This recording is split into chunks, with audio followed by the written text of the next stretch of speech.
ಬೈಲಹೊಂಗಲದ ಸಾರ್ವಜನಿಕ ಆಸ್ಪತ್ರೆಯ ಬಡ ರೋಗಿಗಳ ಹಸಿವು ನೀಗಿಸುವ ಕಾರ್ಯವನ್ನು ನಗರದ ಪಿಎಸ್ಆರ್ ಮಾನವ ಹಕ್ಕುಗಳ ರಕ್ಷಣೆ ಘಟಕ ಮಾಡುತ್ತಿದೆ.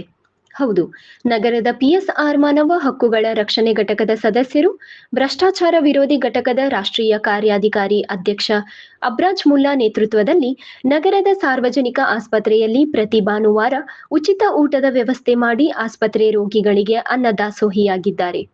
ಭಾನುವಾರ ನಡೆದ ಬಡ ರೋಗಿಗಳಿಗೆ ಉಚಿತ ಊಟದ ಸೇವೆ ಕಾರ್ಯಕ್ಕೆ ಚಾಲನೆ ನೀಡಿದ ಅಬ್ರಾಜ್ ಮುಲ್ಲಾ ಮಾತನಾಡಿ, ಭಾನುವಾರದಂದು ಸರ್ಕಾರಿ ಆಸ್ಪತ್ರೆಯಲ್ಲಿನ ಕ್ಯಾಂಟೀನ್ ಮುಚ್ಚಿರುತ್ತದೆ.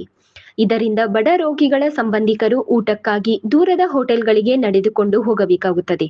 ಆದ್ದರಿಂದ ನಮ್ಮ ಸಂಘಟನೆಯ ವತಿಯಿಂದ ಪ್ರತಿ ಭಾನುವಾರ ಉಚಿತ ಊಟದ ಸೇವೆ ನೀಡಬೇಕೆಂದು ನಿರ್ಧರಿಸಿದ್ದೇವೆ. ಮುಂದಿನ ದಿನಗಳಲ್ಲಿ ಪ್ರತಿದಿನ ಊಟದ ಸೇವೆ ನೀಡುವುದಾಗಿ ಭರವಸೆ ನೀಡಿದ್ದಾರೆ.